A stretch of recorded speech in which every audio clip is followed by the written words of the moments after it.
শোনা যায়?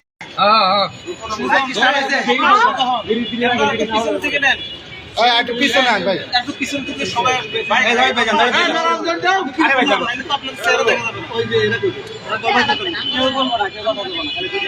রেডি করলাম, রেডি রেডি।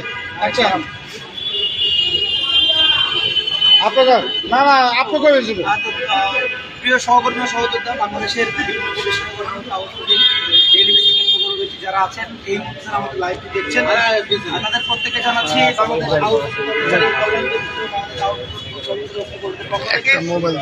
ধন্যবাদ এবং শুভেচ্ছা। দেখতে পাচ্ছেন বাংলাদেশ পরিষদ কল্যাণ পরিষদ এবং বাংলাদেশ কর্মচারী কল্যাণ পরিষদের সকল নেতৃত্ব নিয়ে এই লাইভ আছে। আমাদের পূর্ণাঙ্গ লাইভ আমরা ঠিক সকাল 9 ঠিক রাত 9টায় এর থেকে 2 ঘন্টা পরে আমরা সম্পূর্ণ সামনে করবো।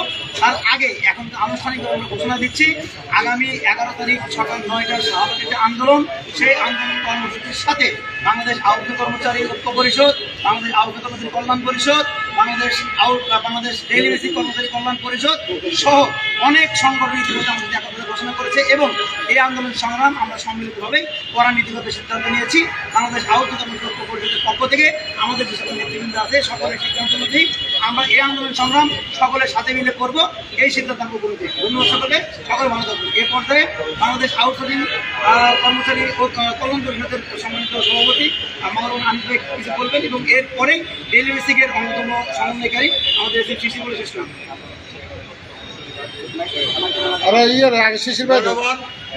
আজকের এত সুন্দর একটা অনুষ্ঠানের জন্য আজকে আপনারা সকলে জানেন সারা বাংলাদেশ থেকে একই প্রশ্ন যে বাংলাদেশ আউটসোর্সিং কর্মচারী কল্যাণ পরিষদ ও বাংলাদেশ আউটসোর্সিং ঐক্য পরিষদ এবং দৈনিক মজুরি ভিত্তিক সহ প্রত্যেকটা জায়গা থেকে প্রত্যেকটা যেই সংগঠনগুলি আছে যে সবাই দ্বিধাদ্বন্দ্বে ভুগছিলেন যে আসলে কি আমরা আন্দোলনটা কোথায় করব, কার পিছনে যাব, শাহবাগটা প্রেস ক্লাব, এটাই সবার কাছে একটা প্রশ্ন ছিল।